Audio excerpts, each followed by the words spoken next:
Ooh, no, not that. It started. Okay. You gonna start the slideshow? Oh, yeah. That's an important part of this, isn't it?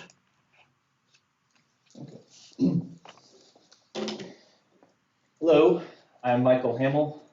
I'm Daniel Watson. We are both juniors studying business here at SWU, and we are here to do a presentation on business ethics and organizational behavior. There's two different presentations here actually combined into one because they're both related to one another, but it still is two distinct projects. The first is on business ethics, and it was to find commonalities between unethical leaders and see if there's like a singular cause of deviancy and immoral behavior in the business world. Right, and the goal of the organizational behavior research was to study both ethical and unethical leaders and discuss whether or not ethical behavior is necessarily good for an organization. So without further ado, let's begin with some unethical leaders. So first we have Harvey Weinstein. He's a former film producer and convicted sex offender. He co-founded Miramax and TWC, that's the Weinstein Company. He had sexual abuse allegations dating all the way back to the 1970s. On more than 80 accounts, women accused Weinstein of sexual harassment and or rape. He was married twice and has 5 known children.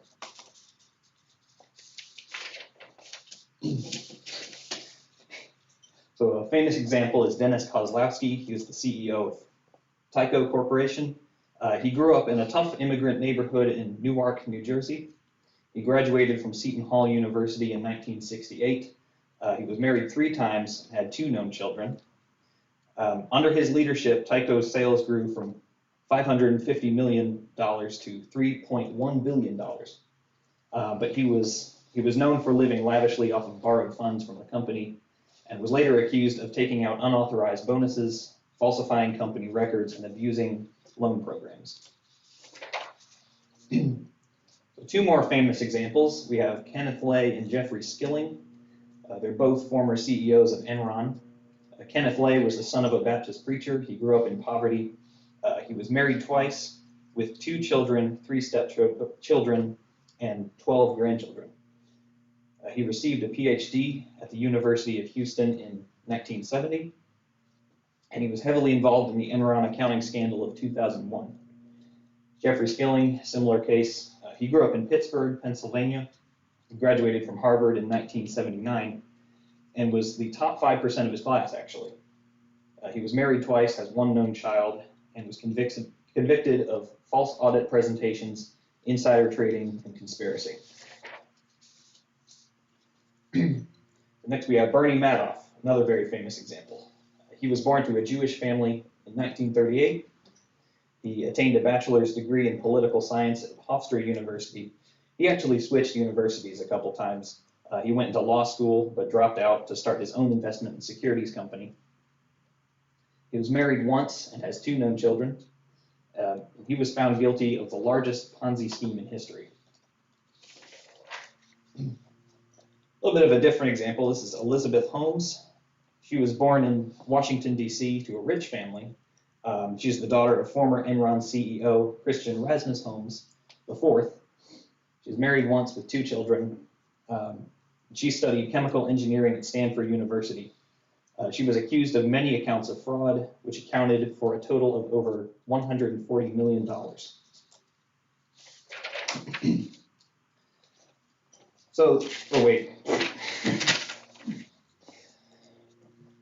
Les Moonves.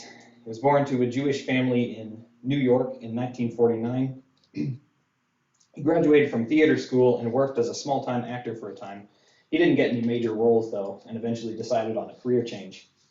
He became president of CBS Corporation. He was married twice with 4 children, and he was accused of multiple accounts of sexual assault and sexual harassment. So the goal with all these examples was to find similarities between the 7 individuals we studied. We did extensive research on their lives and behaviors to find correlations.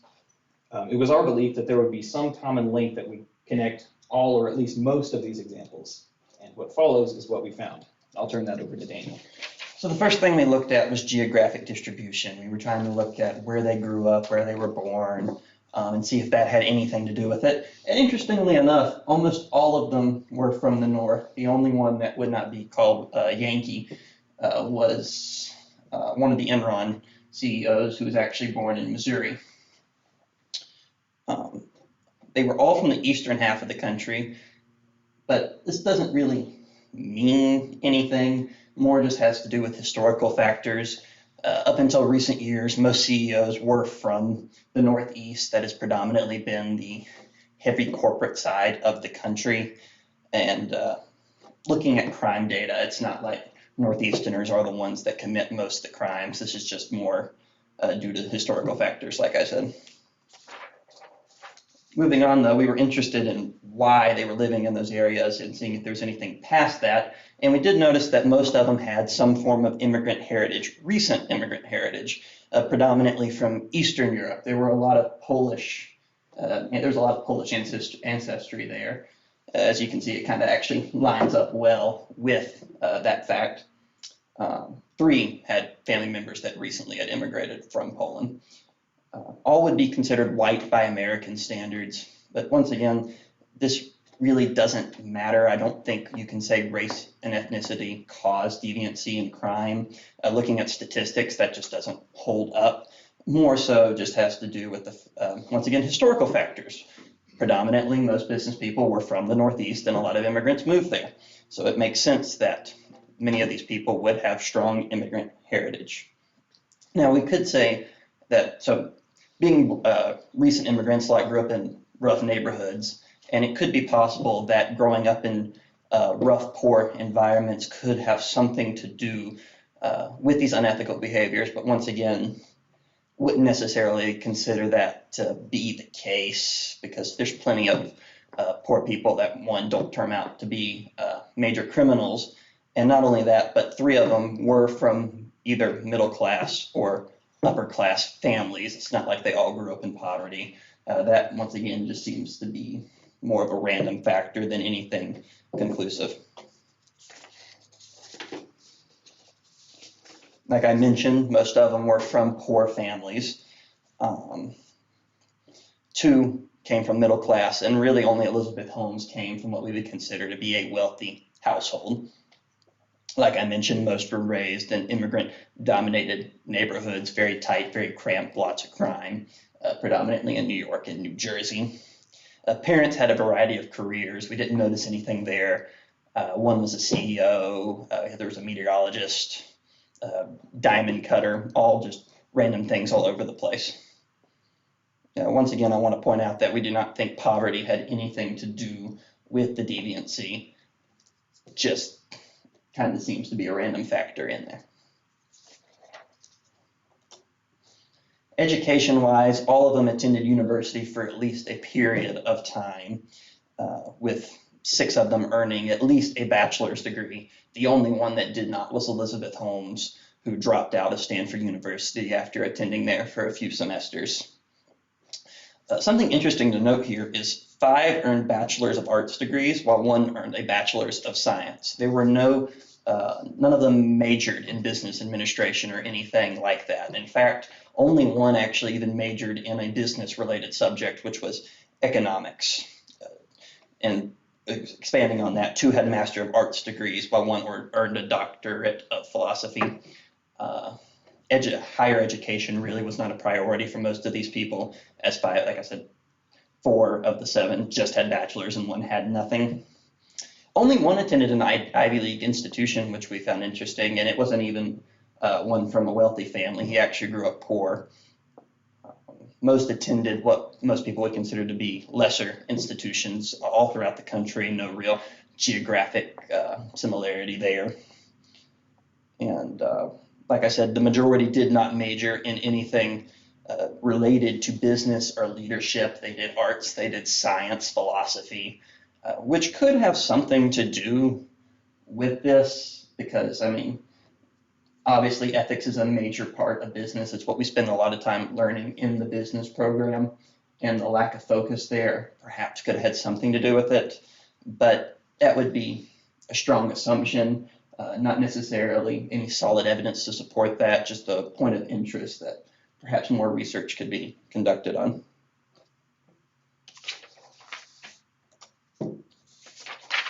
Something actually kind of interesting that we were not expecting was that most of these people could be considered family focused. If you look, well, there was a lot of divorce. Almost all of them, I think all but one, had gone through at least one divorce, but all of them were considered by associates to be family people. A lot of focus on the family.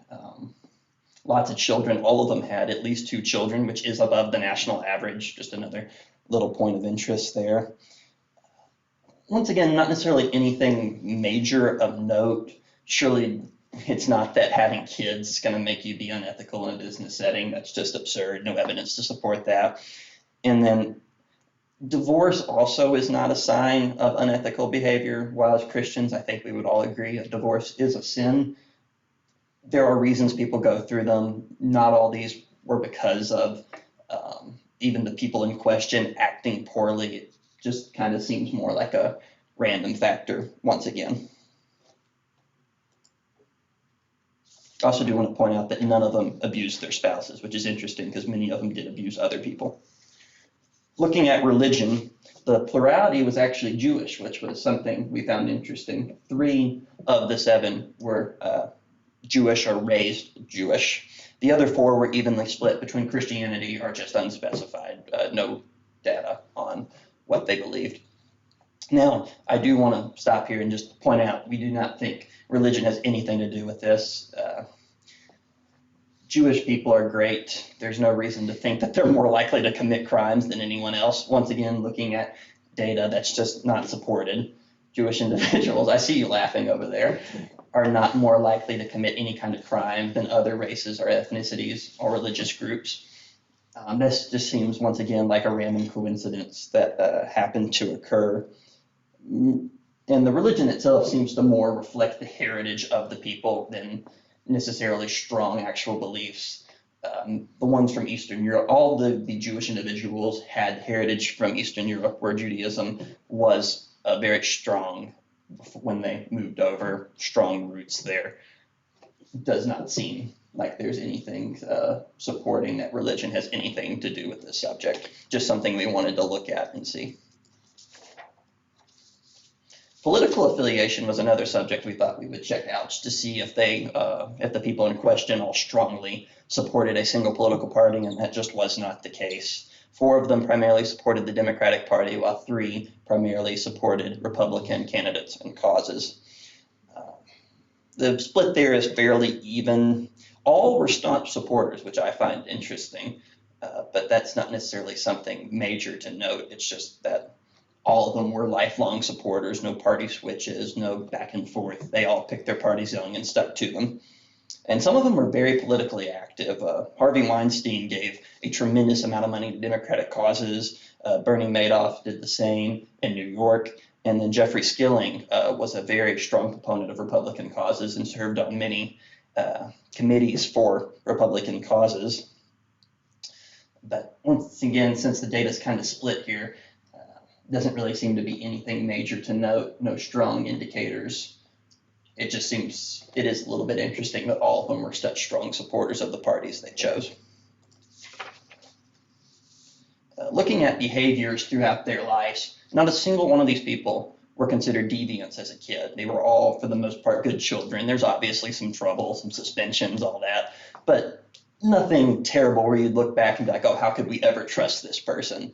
Just normal kids, a lot of them good. They were all considered nice by others, very interesting, except close associates. Close associates of almost all these people accused them of being bullies. It was really only to people on the outside that they treated well. Most had close ties to their families. There weren't any real falling outs. No one had any major issues. They really just all took care of their families. Once again, interesting to note that they were all such family men. Normally treated others with respect. Once again, not close associates, which is very interesting. They are now known to all be serial liars. Most of these good behaviors seem to just be an illusion, a facade. to hide their immoral tendencies. Almost all of them, the older ones, had their predatory tendencies dating back to like their early 20s. Like Harvey Weinstein started nearly 50 years before he was caught. Les Moonves was the same. And they all just lied when finally confronted. None of these people took it like a champ and just were like, you know what, we screwed up. They all tried to make excuses. And actually, I think every one of them tried to blame others, including the predatory ones, being like they wanted it, they asked for it, they should have known. None of them accepted responsibility for their immoral actions. And many of them tried to blame their close associates. Just looking at that, treating friends poorly was a noticeable thing that every single one of these people did. Now, the public perception was very positive for every one of these people before they were exposed. They all held a great deal of public trust. As you probably know, Bernie Madoff was trusted with the life savings of literally thousands, if not tens of thousands of individuals. He had held a tremendous amount of respect in the financial and investment areas. Harvey Weinstein, just, awarded with so many things. He was such a major part of the Hollywood lifestyle scene. So was Les Moonves. Elizabeth Holmes was heralded as being like a... Are you recording? Yeah. Okay. Okay, sorry about that. Slight technical difficulty. The camera stopped recording on us, which was a mild problem, but it's okay. We're just going to re-give all of it.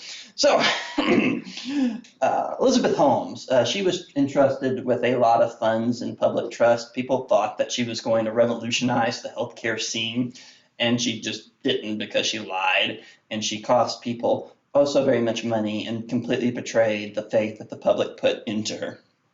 There were whistleblowers for Elizabeth Holmes that said that what she was claiming was absurd. Harvey Weinstein had people coming out against him since the 1970s, saying for Les Moonves. Pretty much all these people had whistleblowers at one point or another, but due to public pressure, they were ignored.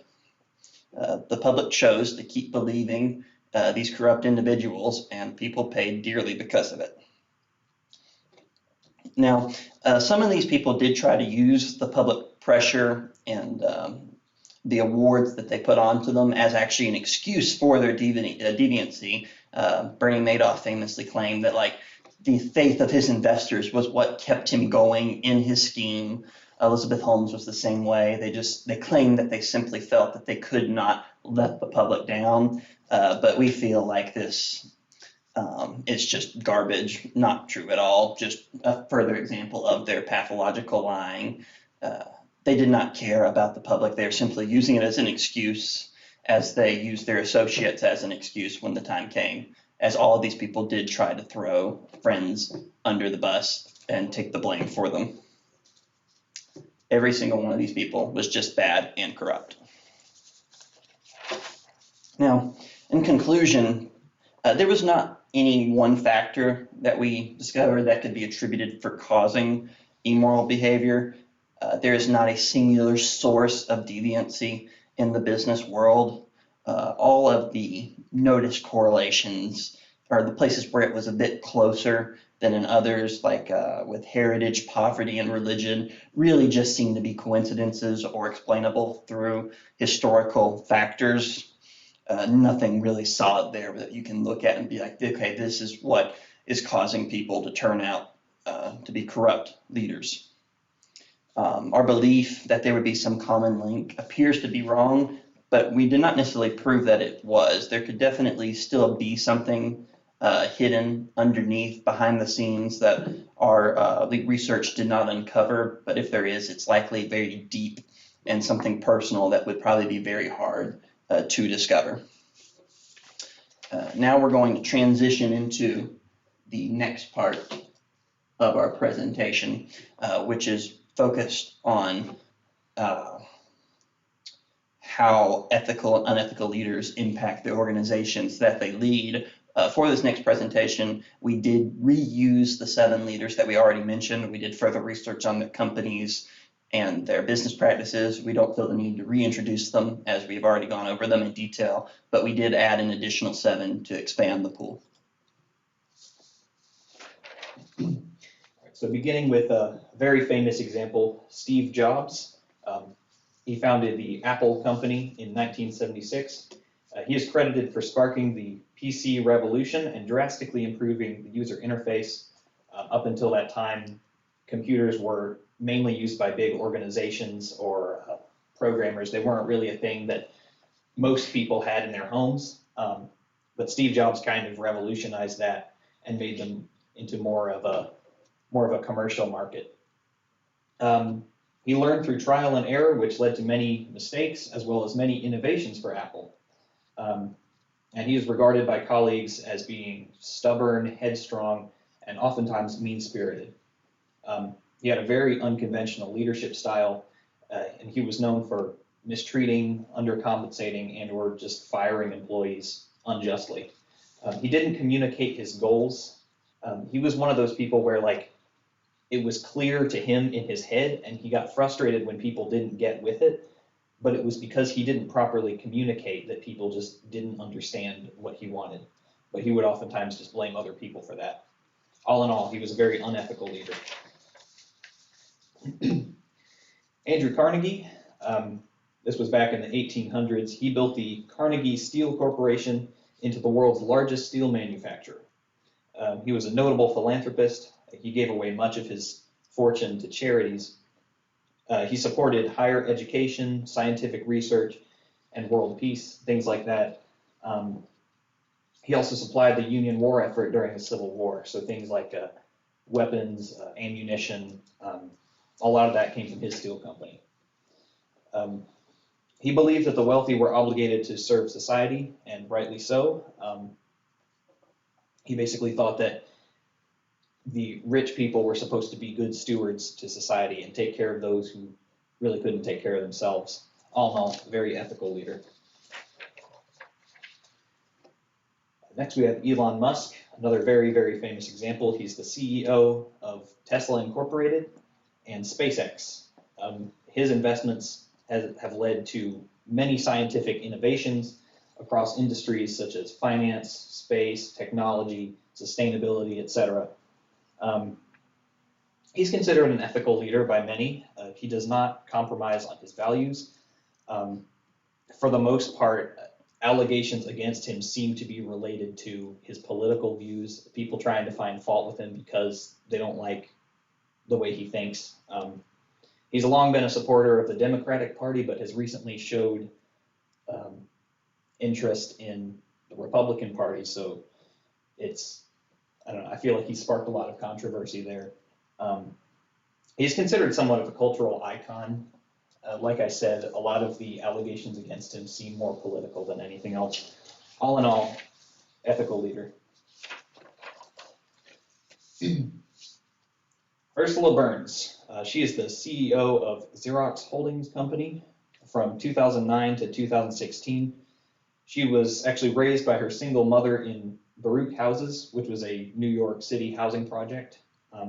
So basically, she grew up poor.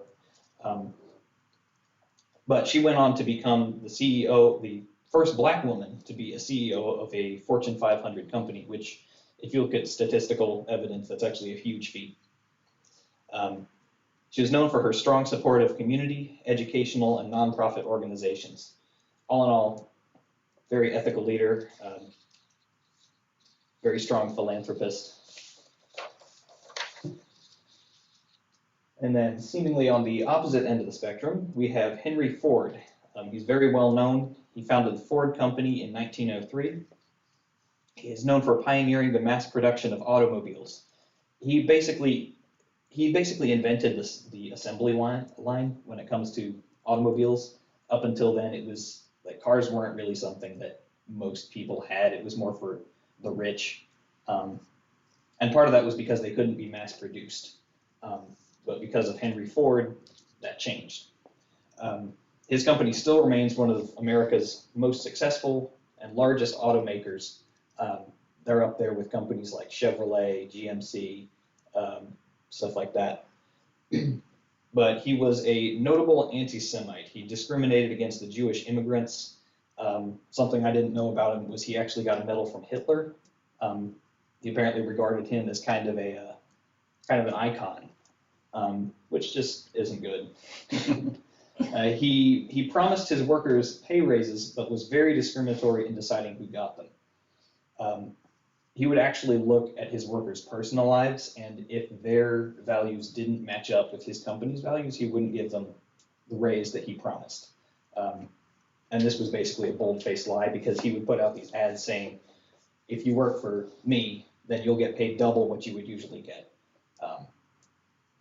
But he didn't really specify the strings attached. I think anyone who gets a medal from Adolf Hitler is kind of a bad dude, so suffice it to say he's an unethical leader.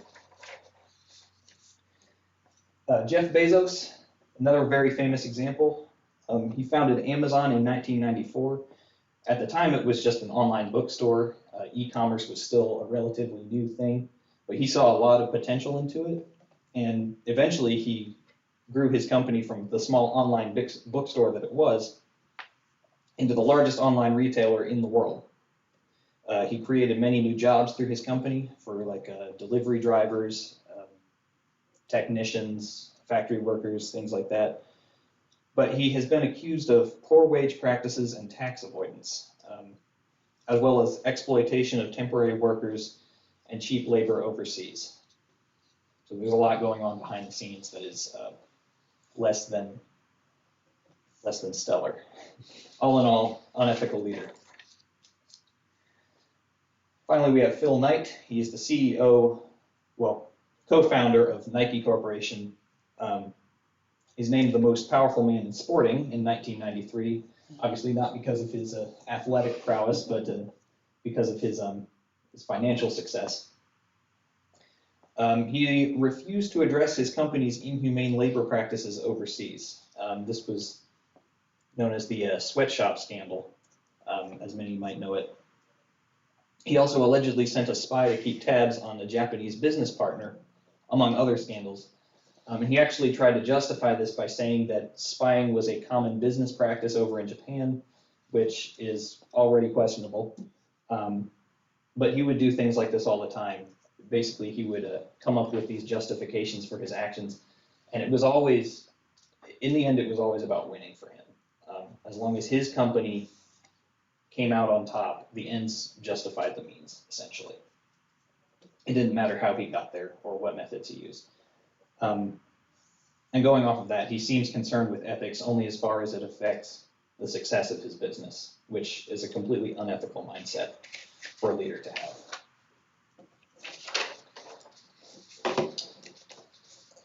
So for this portion of the presentation, we split the leaders into two categories, unethical and ethical. The standard we used for this was the 3 Ps, people, planet, and profit. We looked at how they prioritized them and judged them based off of this. We wanted to make sure they put people and planet over profit. Anyone that put profit as being number one, we considered to be an unethical leader. And as you can see, far more of these people came out as being unethical than ethical. The only 3 that we considered to be righteous were Andrew Carnegie, Elon Musk, and Ursula Burns.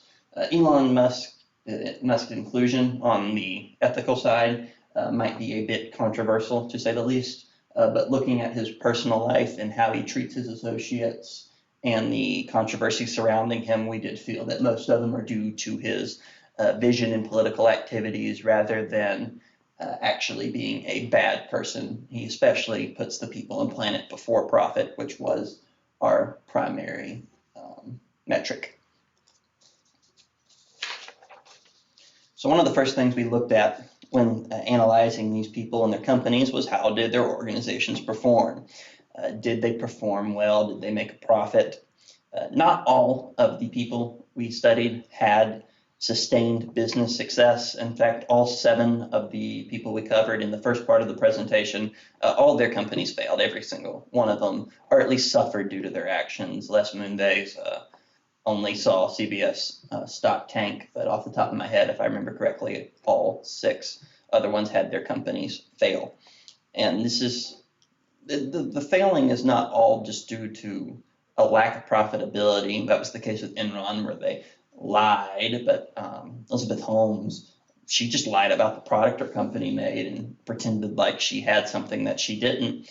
And Harvey Weinstein actually took a very successful corporation, his company, and drove it into the ground with his actions by sexually harassing women. He managed to completely destroy that very, very once profitable corporation. Like I mentioned, the causes vary, but it really just for failure vary, but it ties back into the unethical behavior. Now, the ethical leaders all managed to perform well. The Elon Musk, Ursula Burns, and especially Andrew Carnegie, all very, very successful and wealthy individuals that managed to turn a healthy profit while also prioritizing people and planet first. Some of the unethical leaders did see profitability and sustained growth. Steve Jobs, especially, Jeff Bezos, extremely wealthy individuals, but they do not put the planet and people before profit. They have prioritized profit, and that's wrong. You have to consider how your actions, how the company's actions affect others, how it's impacting the environment, and by doing so, they have shown themselves to be less ethical than the other distinguished leaders. We also decided to look at 16 already? 15 billion. Okay, we might have run into slight technical issues again. Turns out we can only record about 15 minutes before the camera goes off on us. But at least this time we didn't give about an extra 20 minutes of content, so it's okay. Innovation. One thing we looked at in regards to the 3 Ps was innovation, because we feel like technological advancement does help the people and the planet depending on how it's done. And what we noticed is that there were actually plenty of unethical leaders that accomplished technological innovation. Now, it did vary greatly to company to company, but every one of the leaders did try to advance technology in some way, shape, or form, whether that be Harvey Weinstein pioneering new innovative film methods, or Steve Jobs, who pretty much was one of the titans of transitioning us into the modern world. Success in this area varied widely. Elizabeth Holmes tried to be a visionary, and she completely failed. Some made progress while others wasted tremendous resources. Of those that wasted resources, every single one we have marked as unethical because they lied and they cheated and they stole, and they were not upfront and honest about what they were trying to do and what progress they had made. We didn't consider technological progress, though, to really say, like with Steve Jobs, if we were using that as a very high metric, saying that if you're innovative, you're putting people first, then he would definitely be ethical. But that's not necessarily the case. With like Steve Jobs, reading about him and people that knew him, we wouldn't say that he really cared about people first. His technologies definitely benefited people, but at the end of the day, it was more about profit and power than anything else. He was not truly caring for the people, and he was not truly caring for the planet. This is in comparison to our ethical leaders. Elon Musk, if you look at him, if one thing can be said, it's that he truly does feel like he's helping people and the planet more than anything else. Profit is second to him. It's just the means that he uses to fund his goals of bettering the human future. Same with Andrew Carnegie. He gave away practically his entire fortune and preached about how other wealthy individuals should give their money away. He put people and the planet first.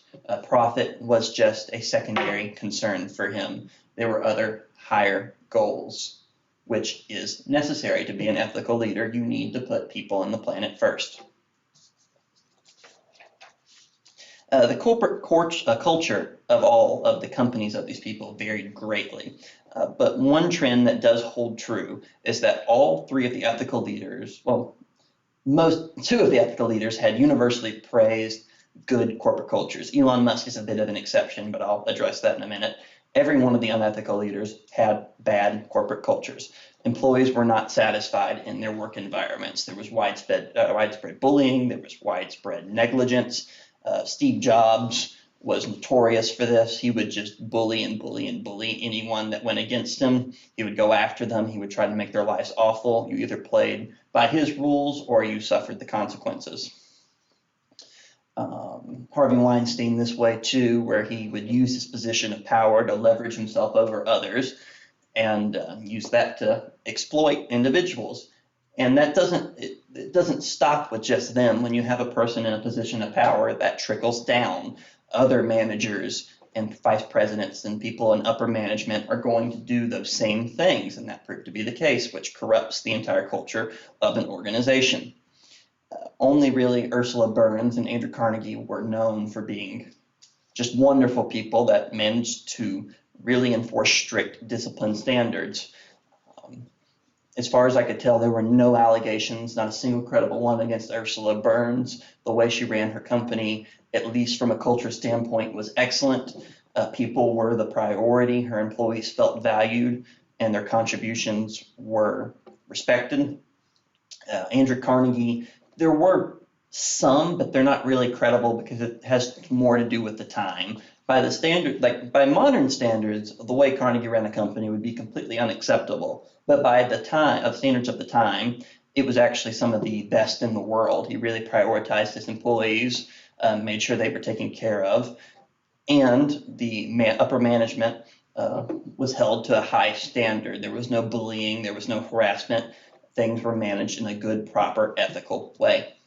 Elon Musk, like I said, a bit of an exception because there actually is a lot of controversy about the corporate culture in the companies that he runs, but I wouldn't necessarily call those corporate cultures to be immoral or bad. It's more so just very different. When you look at them, Elon Musk has very high standards, much like Steve Jobs, but where they differ is why Steve Jobs would go after you, Elon Musk doesn't. If you went against Steve Jobs, you were going to get fired. If you go against Elon Musk, you're not going to be punished in the same way. He doesn't go after people for that. He just expects them to work really hard and put a lot of sacrifice into the company so that it can succeed, because he truly feels like his vision is critically important to the success of the human race. Now, that is a bit of a controversial point, but through our research, that is the position that we took. His corporate culture isn't really negative. It's more neutral just due to his incredibly high standards for employees. Charitable activities were something that every single one of these leaders actually engaged in, including the unethical ones. Now, the level did vary significantly. Some, like Jeffrey Skilling, you're just looking at a few small donations. Legal trouble. These are still messed up from when we did it earlier. Here, I will just go ahead and finish the donations one and go back. Sorry about that. All of the ethical leaders were very big on charity. They gave lots of money to causes and to the poor and needy. A lot of the unethical leaders, like I said, did, just not all of them to the same high level, but some still really did contribute a whole lot of money to good causes. For example, Henry Ford gifted away, I believe, around a third of his total wealth to various charitable organizations. There does seem to be a desire to do good and put people first, but you do have to question the sincerity of it when you are discriminating against Jewish employees or constantly bullying people in the workplace. Like Harvey Weinstein gave a lot of money to charity and other good causes, but that is cheapened by his actions in the workplace, by his sexual harassment of individuals. It really doesn't probably put people first when you're abusing them in other ways. Especially Bernie Madoff, another, gave a lot of money, but can you really consider his donations to be putting the people on planet first when he's doing it with stolen money? Same with Elizabeth Holmes. That was not really a true reflection of good behavior in the same way that it is for Andrew Carnegie and the others. Now, going back to the legal troubles, all of the unethical leaders ran into serious legal woes.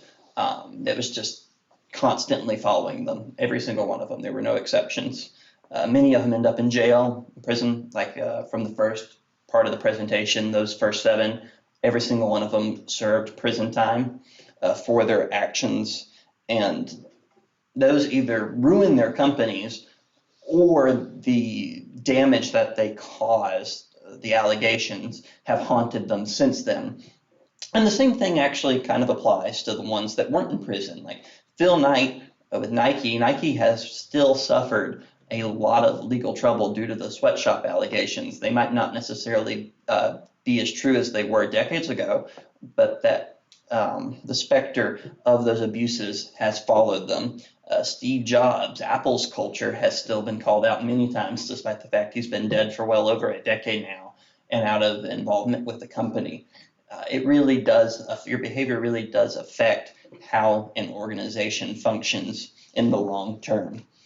And the legal troubles have continued to follow. Apple has still dealt with constant legal troubles since Steve Jobs' leadership, versus Andrew Carnegie's company, while it has gone through many iterations, still to this day has not really had to deal with any major lawsuits outside of some dealing with how the chemicals affected the employees, but they simply didn't know at the time and they did not try to hide it later on. All of the unethical leaders had negative impacts on their corporations in the legal sphere. They all caused damage, and that is not putting the people of the company first.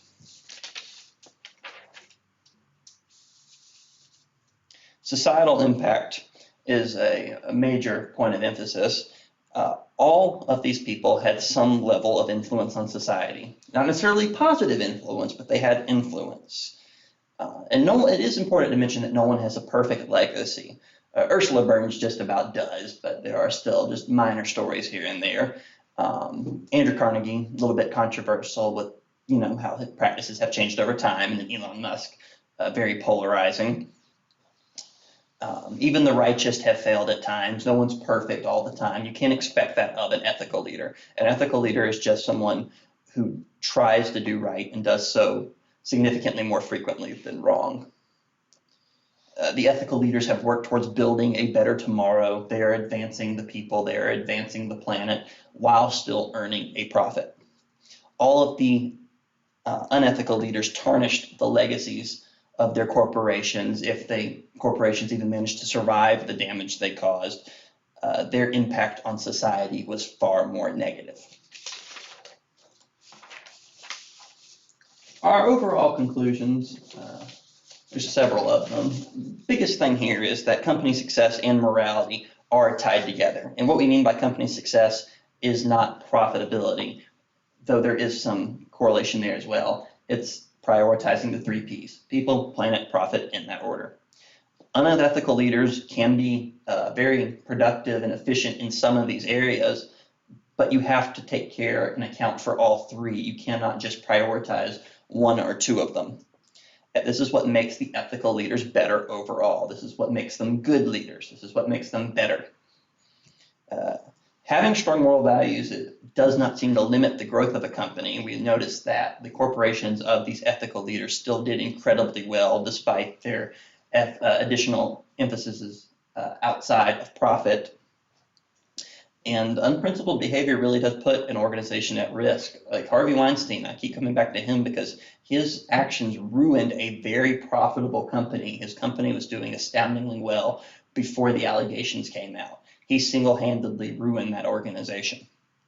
You need to make sure that leaders in the workplace have strong moral values. And that is all. Oh, I went back because I clicked right there. We will now take questions at this time. Thank you. Ethics matters, people. Okay, wait. Background. Okay. So we're going to apologize for technical difficulties. Again, hit our 15-minute mark just about. So we went ahead and cut it off. But now we can take the questions. So let's do this. You there, sir. So first question. You did mention that there wasn't one specific, like, I guess Commonality?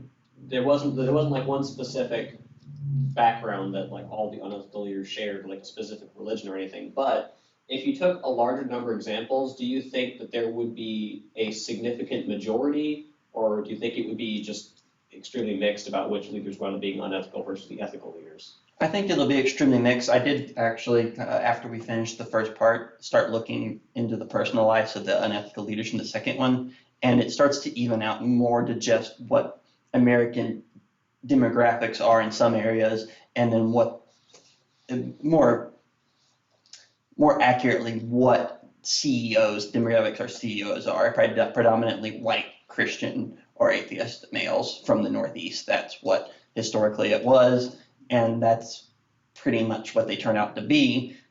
But I don't necessarily think that causes anything. Like, I think it'd be absurd to claim white males from the Northeast that are Christian are more likely to commit corporate fraud.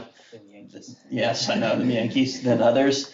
It just seems to be, that was what the corporate America used to be built off. That was the backbone of it. That was who corporate America was. So unethical leaders reflect that. Our skewed examples are just due to who we chose. We happen to choose 3 Jewish individuals, which kind of threw a lump into it. But if we had taken any of the 3 unethical leaders from the second part, it would have changed it to be predominantly Christian or atheist. I will say that for a lot of the examples we used, like he said, it was just because the corporate headquarters almost of the U.S. was kind of up in the Northeast. That's kind of changing now. A lot of people are moving down south for like business reasons, I guess because they're seeing it's profitable.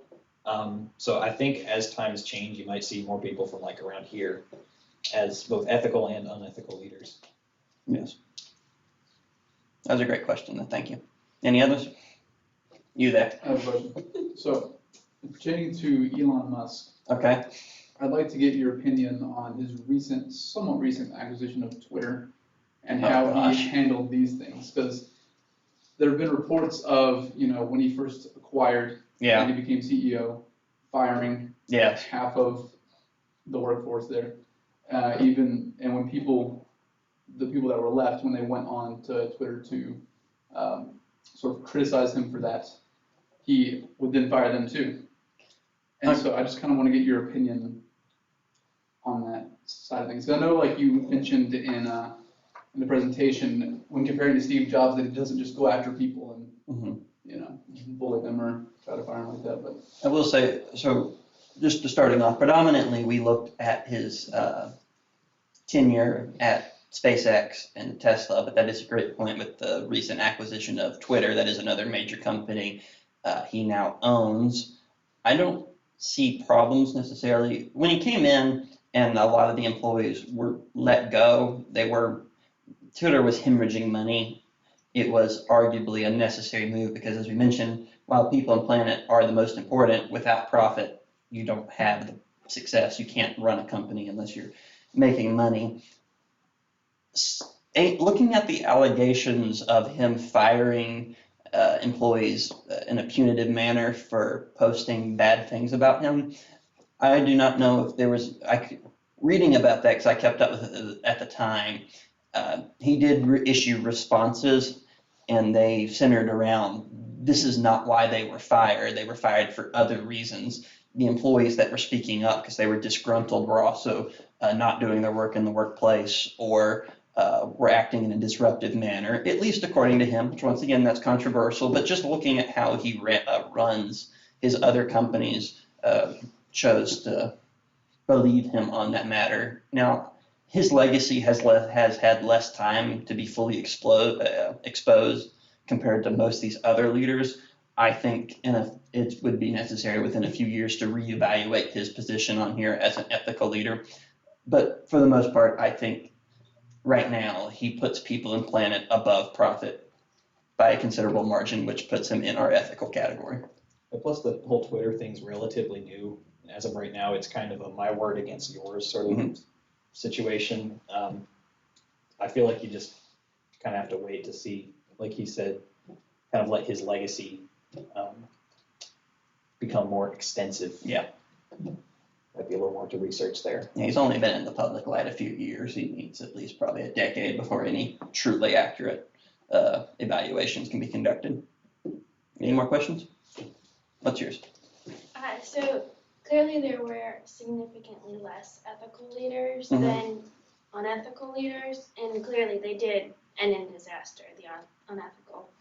But do you think it contributed, or the smaller number of ethical leaders contributes to the lack of ethical leaders, like pursuing companies, like having a large company, or the lack of successfulness in like ethical people, like they just don't make it as far? I think it has more to do with not making it as far, not because good people can't advance in life, but a lot of Christian values in our thought process here in research, a lot about how the unrighteous man's going to succeed in things. Just people that act in an immoral manner do often get the one up on good people, which allows them to advance to these very high, powerful positions at a higher rate, a considerably higher rate. Like look at most politicians throughout the history, and most CEOs, I would argue the vast majority have been bad people. And like I said, I think that's more just due to bad people succeeding at a higher rate versus good people looking at that and being like, no, I don't want to try. But as we've seen, like their success oftentimes doesn't last either. Mhm. You know, they might be able to procure like short-term profits through their unethical actions, but overall, I think it hurts more than it helps. Yeah, Just because it affects public trust. It affects like corporate culture, all that sort of stuff, which in the long run damages the organizations Yes. significantly. But you could say some profit is better than like never being able to get started. No, that's very true too. And just we didn't necessarily. There was nothing we saw that indicated that good people can't make a profit. Because these leaders, they made plenty of profit. Andrew Carnegie is one of the wealthiest men in literal history, not just American history. Elon Musk was the richest man in history here for a while recently. I think he's number 2 now. I think he dropped Next it to after some Twitter. French guy. Regardless, these people were incredibly wealthy and they did well. It's just, like I said, profit is still incredibly important. If you walk out of here, don't think the company shouldn't make money. They have to make money. We're not saying that profit's not important. It just can't be the priority. Because when you put that at the forefront, it kind of sacrifices the other two. Yeah. There's a reason it's people, planet, then profit. Yeah, in that order, that's how we rank them. Yep. Any other questions? So, you mentioned that for a corporation to be successful, Mhm. then it's important to have good corporate culture, like cooperating in respect to the employees and stuff. Yeah. Would you say it's also equally as important to have the same mindset towards even other companies, including like rival companies as well?